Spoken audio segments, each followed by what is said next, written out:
Hello, young friends, and welcome to Math. Today, we're going to go into an adventure about algebra, and we will be learning specifically about variables and how they help us solve problems. So, you may think to yourself, what is a variable? Here we have x equals question mark. Here, x is our variable because it is a symbol or a letter that is a placeholder for a number that we're looking to solve. So here we have an example of how we will set up the variable. X plus 3 equals 5. And as we can see here, we still don't know what our x stands for. So we have to look for it.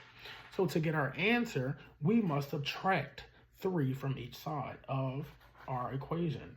So what you would do is subtract 3 minus 3 from one side, and that will give us 0. And then you would have 5 minus 3, which will give us our answer of 2. So x equals 2. So in our overall equation here, x will be equal to 2.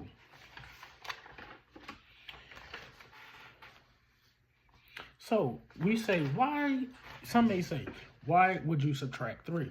So the principles that are used here is the subtraction property of equality, which states that if you subtract one number from one side, you have to do it on both sides. So basically what that means is you are subtracting the lowest number from both sides of your equation to get the value of x. So we're going to learn how to write these equations. So here we have a great question, and it says 5 more than a number. So what do you think 5 more than a number may mean? Correct. That is adding. 5 more than a number means 5 plus x, and that is the more. And this is how we represent that. X plus 5 is how you would express 5 more than a number. So after that, you would think, what comes next? So here we have a number decreased by. So in our example here, it says a number decreased by 4. So what do you think that may mean? Good job, friends. 4 minus x, or in this case, x minus 4. And what that means is you are subtracting, you are taking away from 4. And we have to use that equation to figure out how we would find x.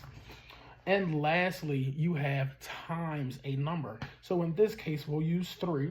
So like times a number, and that means multiplication. So for our example here, we will use 3. So 3 times 4 means 4 plus 4 plus 4 equals 12. Another example will be 3 times 5, which means 5 3 times, or 5 plus 5 plus 5 plus 5 equals 15. And lastly, we have 3 times 6, which means, again, 6 3 times, or 6 plus 6 plus 6 plus 6. And that'll give you 18.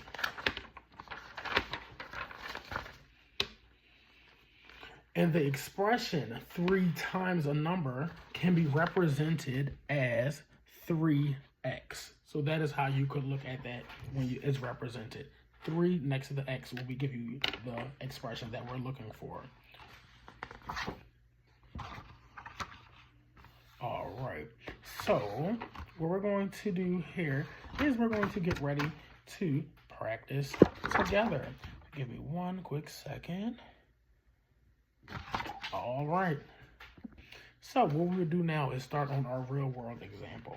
So here we have a lovely lemonade stand. So at this lemonade stand, a stand with cups and a sign that says $2 per cup. Let's see how this works in the real world. You're running a lemonade stand, and each cup that you sell costs $2. If you sell X amount of cups and your total earnings are X, how would this be represented? This is how you would represent that. Your total earnings will come up as 2x, and that is how we would figure out, or we would go into looking to find the value of x. So now, if you spend $5 on your supplies, how will that be represented? Great. this is how that will be represented. If you spent $5, you will be subtracting away from 2x, which is your total earnings of all of your products. So to find that, this is how you would set up your value. Your total earnings, which are 2x, minus the supplies that you have to buy, which is 5. And this is how that will be represented, that equation. So we're going to practice together with a couple of more questions. So let's going back to the words that we learned earlier: increased, decreased, and multiplied by. And with that being said, we're going to start off with our first question. A number increased by 7 is 15. And we can write that expression this way. X plus 7 gives us 15. So to find x, again, we have to follow what we learned earlier and subtract, 7 from each side. So our example here, we have x plus 7 equals 15. We're going to take 7 from 7, which gives us 0. And on this side, we'll do 15 minus 7, which gives us 8. And our answer is 8 equals x, or x equals 8. In our second example, we have 3 times a number. And again, times a number means multiplication. So in this situation, 3x equals 12, and we are looking for our value of x. And in order to find the value of x, we must divide this time by 3 from each side. So here we have 3 divided by 3 equals 1. And 3 divided by 12, which gives us 4. And our answer here will be 4. X equals 4. Great job, you guys. I'm so glad that we were able to come together and learn about variables. Keep practicing, and soon you'll be able to solve more excellent and exciting questions. Remember that variables are just a mystery number waiting to be discovered, and they're a powerful tool that can help us solve everyday and problems all around the world. Thanks, and have a great afternoon.